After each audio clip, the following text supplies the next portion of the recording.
preoccupying yourself with, busying yourself with that which does not concern you, and leaving off that which does concern you. You find a lot of people, they are very concerned and they're dwelling and discussing and talking about that which does not concern them. And they leave off that which does concern them, that is important for them, that they should be doing. They leave off those things. And this shows that this person has low aspiration, because high aspiration is that you focus on what brings you benefit and gets rid of any harm from you. Low aspiration is that you're concerned with other people's personal affairs and your own affairs are all over the place. This action is you're destroying your time, the most valuable thing that a person is given, which is his time. You're destroying that. You're getting rid of time. Just like that. And it's one of the greatest things. Wealth goes and comes. Money, you can get it if you lose it. Like in time that goes, you can never get it back. It's gone, done and dusted. You are no longer going to receive and get that time again. So wasting it is wasting a part of yourself, because all you are is time that came together. That's what you are. So when you waste your time in those things that don't concern you, you're really, in essence, destroying yourself. The most important thing for you is your own time. This shows that this person who's concerning himself with that which does not concern him and leaving off that which does concern him, it shows that this person has low aspiration. It shows that this person is deficient in his intellect. It shows that this person has desires. When a person is lazy from filling his time with that which is important for him and that which will benefit him, that which does concern him, he goes about filling his time with that which doesn't concern him. From the things that show this is that indulging into playing around too much, laughing around too much, going on social media and watching small clips, what they call vines. The person watches a 30-second vine or whatever seconds it takes. The person is on Instagram. The person is on Snapchat. The person is on Twitter. The person is on Facebook, watching all of those things all day, one after the other, one after the other, one after the other. And hours go by. And if you ask him, what did you do? He'll say, I don't know. I was just chilling. And what do you mean I'm just chilling? What did you do today? He doesn't know. This, subhanAllah, I used to think before when someone was asked, what did you do? He says, yeah, nothing. I used to think to myself, what do you mean I didn't do nothing? But it's true, he didn't do nothing. There's a kitab called, a very important book. I encourage you all to read it, inshallah ta'ala. It's beneficial. It's written by Sheikh Hussein Al-Awaisha. It's one of the students of Sheikh Al-Bani. I don't know how his last name is mentioned or read. He has a kitab called Al-Madhariyatul Jawfa wa atharuha fi damar al-ummah. Just focusing on your outer appearance and giving so much importance to that, the evil effects that it has on the ummah. He wrote a book on that. From the things he mentions is the person concerns himself with that which does not concern him. Some people, they're not just preoccupied with that which does not concern them, but rather he wastes his time in that which does not benefit him. Rather, he may even go overboard in doing things that will physically harm him or intellectually harm him or even harm his religion or his honor or his nafs. He'll do things like that. And from the things that fall under here, busying yourself with that which does not concern you, is you sit down and you just gossip about people's personal life. You're backbiting one person from another person to another person. You have nothing else in life, so you have to find yourself a job. You have to find yourself something to do. So what does a person do? He sits about and he gossips, talks about people. Have you heard of so-and-so? Yeah, this person, this person, this person, this person, this person. And he busies himself with tale-bearing, going to one person saying, Akhi, do you know what so-and-so said about you? You don't know? You never heard? Miskeen. May Allah make it easy for you, Akhi. Whoa, he spoke about you. I don't know where to start from. Where should I start from? And then he goes, one goes again, goes after that and speaks and says, well, Akhi, I don't know if I don't want to cause any problems between you two, but Akhi, all I'm trying to say to you is you need to get your rights, Akhi. What do you mean I don't want to cause any problem? And then you say you need to get your rights. You are causing problem. The fact that you brought the problem to the person. So this is what he does. Tale-bearing in the cloak of being a sincere, loving person. And you have to underline this as a principle, as a qa'idah. Anyone who comes up to you and talks about other people to you, says, Akhi, do you know so-and-so? Yeah. Akhi, you know so-and-so. Then remember they talk about you as well. Learn that as a principle, as a qa'idah. There's a Somali saying, which they say, Ku shekeyo, ka shekeyo, which basically means he will talk to you and he will talk about you. As much as he says things about other people in front of you, he'll say the same things about you when you turn your back on him. So don't be a person whose time is so irrelevant. You see your time to be so irrelevant that you busy yourself with other people's lives. And a lot of people do that because they can't live their own life. They want to live other people's lives. They're looking at other people's lives. I call them the backseat drivers. Yeah, they want to control everything, but they don't want to go forward. You know, so-and-so? Yeah, he shouldn't have said that. He shouldn't have done this. Why does he? And Akhi, you busy yourself with your umur and your a'ila and your family. Maybe you have a father who's not a Muslim, or you have some of your family members are not practicing the deen. Your own children are probably on the streets. Your own wife is mutabarrija, for example. Your own house is not in order. You have internal problems. Just focus on that. Just busy yourself with that. And leave off these people you're gossiping about and you're talking about. You yourself don't know how to pray the salah properly. Like the man who walked into the masjid of the Prophet ﷺ, and when he walked into the masjid, he gave the salam to the Prophet ﷺ after he prayed, and the Prophet said to him, "Irji' fasalli fa innaka lam tusalli." Go back and pray, you haven't prayed. The man went and he prayed, and he came back to the Prophet said, "Assalamu alaikum." The Prophet said, "Alaikum salam, irji' fasalli fa innaka lam tusalli." Again, second time, go back and pray, you haven't prayed. The third time the man came and he said, "Assalamu alayka ya Rasulullah." And the Prophet said, "Irji' fasalli fa innaka lam tusalli." He said, "Alaikum salam." Go back, pray, you haven't prayed. And then the man said to the Prophet ﷺ, "Ya Rasulullah." After 3 times, he said, "Ya Rasulullah, I swear by the Lord who sent you out as a messenger, I can't pray better than this. Teach me." And then the Prophet ﷺ educated him, taught him how to pray. There are many people who are gossiping about other people's personal lives, talking about it, this. They've never finished the Quran. And the people they're talking about have finished the Quran. They're talking about people who are holding on to their religion. Personally, in private and public, they're holding on to their religion with their families. They're trying to nurture their children. They're trying to keep good relationship with their parents. They're trying to take care of their neighbors and those who are closest to them. You're not doing half of that. You gossip about them. You go online, you say this, you say that about them. And you have to just remember that what are you going to do Yawm al-Qiyamah when you come and you become a Muflis? A Muflis means a person who's bankrupt. The Prophet ﷺ said to the Sahabas, he said, "Do you know the person who's a Muflis?" And they said, "Ya Rasulullah, the Muflis is the one who has no dinar or he has no dirham." The Prophet ﷺ, he said, "The Muflis in my ummah is the person who comes, he insulted so-and-so. He has slandered so-and-so. He has hit so-and-so. He's taken the wealth of so-and-so. And the day of judgment, he's going to come. And those people he's wronged are going to be standing there waiting for him. They take all of his good deeds. All of the hard work that he put in, they're just going to be taking it. You see? And then when his good deeds finish, those people are not going to forgive you. What are they going to do to you? They're going to start giving you their sins. They're going to say, "Ya Rabbi, I still have more. He's been backbiting me even longer than that. Ya Rabbi, I still need more." But you have nothing to offer them because all your righteous deeds has been taken from you. So what happens? They give you all of their sins, if that's the amount. Or they give you some of their sins. Are you able to do that, brother? Are you able to do that, sisters? And this is something very common amongst the women. It's a matter that's very common amongst women, that they sit down and they gossip about another sister.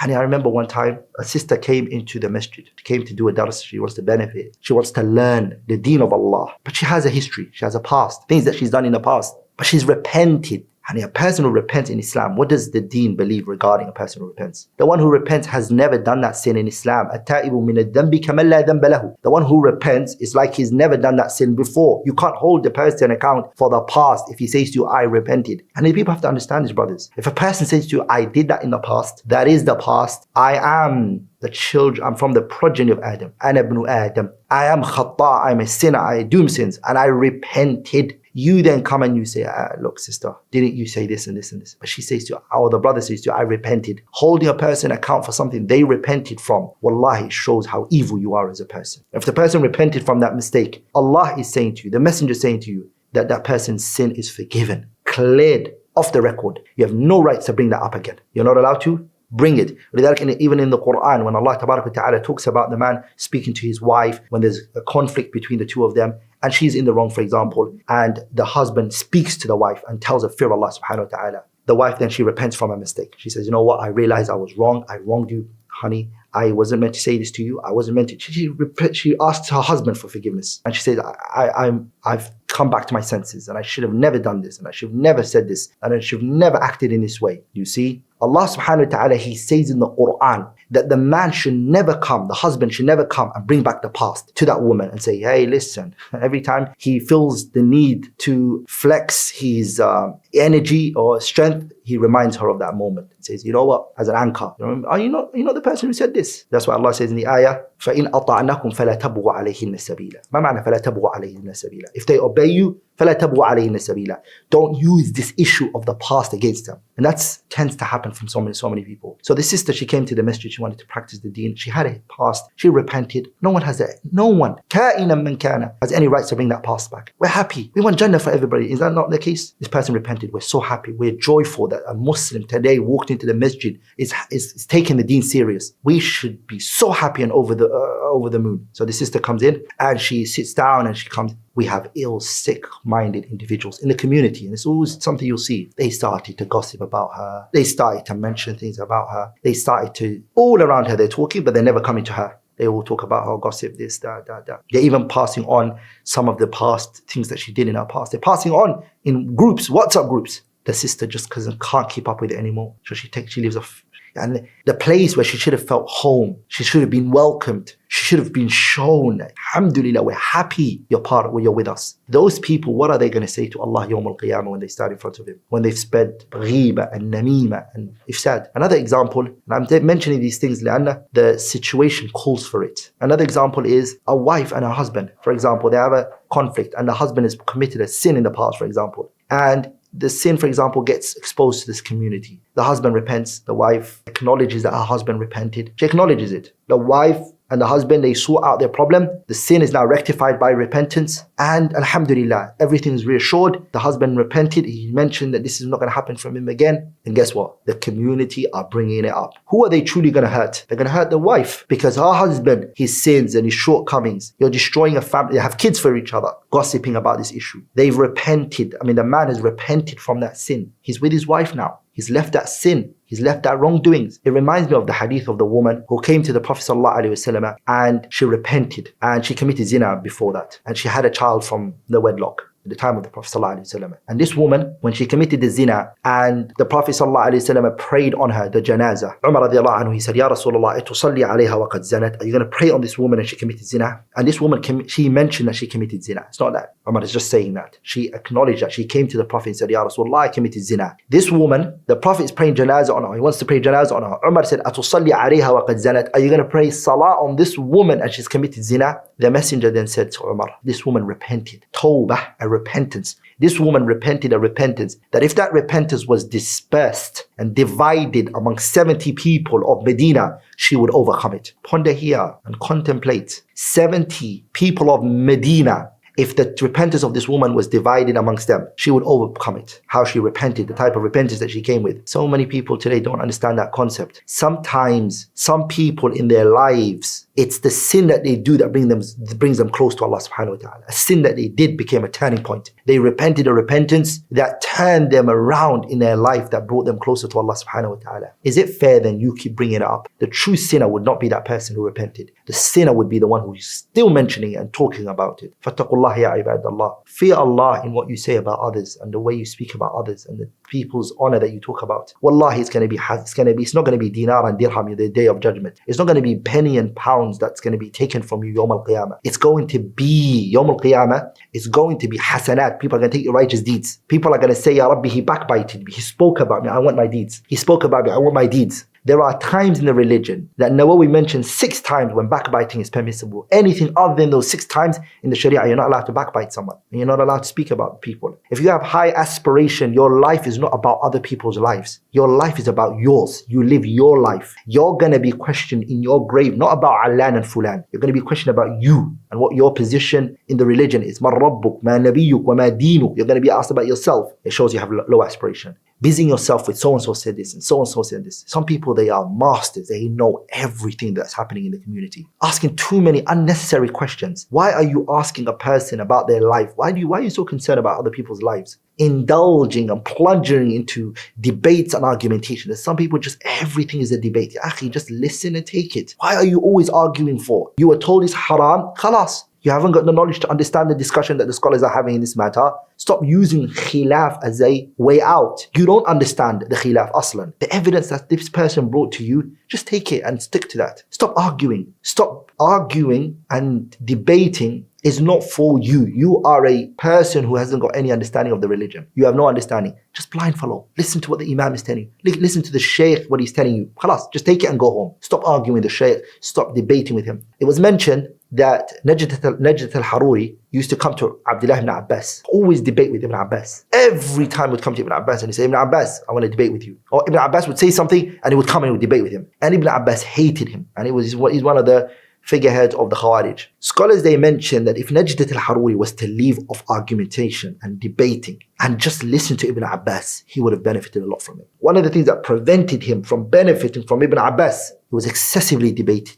Always debates, loves argumentations. Have you not seen people, when you say something, it always turns out into a debate, always an argument. You sometimes think, How did we get into this argument again? It just turns out to be an argument. That's their character. Like in the person who has high aspiration. The truth for them is a lost property. They're going to take it. They're listening. Say, hey, repeat that again. Let me hear that again. Wallah, you've got a point. Jazakallah khairan. I'm going to take that on board. They don't argue too much. That doesn't mean everybody who tells you something, just listen and take it on board. Of course, question them if you feel like you need to know more about it. And if you have the ability to discuss the issue, of course, you've got the rights to discuss it. Keeping in mind who the person is. If he's a teacher, maybe it's another way to talk about it. If it's a friend and a colleague of yours and you're discussing it in a healthy manner and you're trying to benefit from one another, or what you're trying to see is that if this person can give you more benefits from it, then no problem. Like in every time you just want to argue and have ghalaba and saytara, this really shows that there is low aspiration, because all it is for you is me. And there's some people who are always like that. Whenever you come to them and you say, Habibi, barakallahu feek, may Allah honor you, there is one thing in your life I think you should rectify. This particular thing. They have what is known as the victim syndrome. There's a group of people, they suffer from what is known as the victim syndrome. It means every single time they are corrected, they play the victim card. Ya akhi, my life, ana wallahi, everyone just likes to bully me. People don't know the suffering I go through in life. They don't know how I got this. Yeah, all the time, victim syndrome. You're always the victim of everything. And this shows dunul himma. Don't play the victim card all the time. And I've been oppressed, and I've been manipulated into this, and this is really not who I am. Wallahi, this person wronged me. And you don't sit down and ask yourself, and I might be wrong. This person mentioned something valid. They brought evidence, they brought proofs. Every situation, you always use that card because that's your way out of everything. Your coping mechanism. That's how you deal with issues. That shows you suffer from low aspiration. You don't have ulul himma. The person who has ulul himma, he's going to take it. If the person brings a valid point, he'll take it. And he'll say, Akhi, jazakallah khairan. I'm taking that on board. I know that is me, and I'm going to take it from you. Jazakallah, I'll rectify that. I'll work on it. But if you consistently bring out that red card, every time, victim syndrome. Again, when another measure, I'm the victim of all of this. You are a person who's never going to lift their head up. And the first enemy that you have is yourself. And you're the one that's going to plunge yourself into destruction and turmoil. And until you lift yourself up, push yourself up, and you stand up, and you take accountability for your own actions. You start taking accountability for your wrongdoings. You blame yourself for what you did was wrong, and you then work to the solutions that you know are out there. That's success now. You're a successful person. You're a success seeker. Don't always just be a fail avoider, that you're a person who avoids failure. Do not be in any way, shape or form a person always wants to be sympathy. Akhi, wallahi, just every time you're wrecked, you just cry and you think that's your way out. Accountability. Umar radiallahu anhu, what did he say? Hasibu anfusakum qabla an tuhasabu. Waziruha qabla an tuzanu. Account yourself. Allah told us in the Quran, Ya alladhina amanu ittaqullaha wal tanzur nafsum ma qaddamat lighad. Wattaqullah. Account yourself. Question yourself. Interrogate yourself. Scale your deeds that you did for the day before it's scaled for you the day of judgment. Victim syndrome, get rid of that. You will succeed in life. Do you see the light at the end of that tunnel? Inshallah ta'ala. I'm going to stop there, inshallah ta'ala. If anything I said that was wrong, incorrect, slip of the tongue, it's from me and shaitan, and Allah and His Messenger are both free from it. Subhanaka Allahumma wa bihamdi. Ashhadu an la ilaha illallah. Astaghfiruka wa atubu ilayk.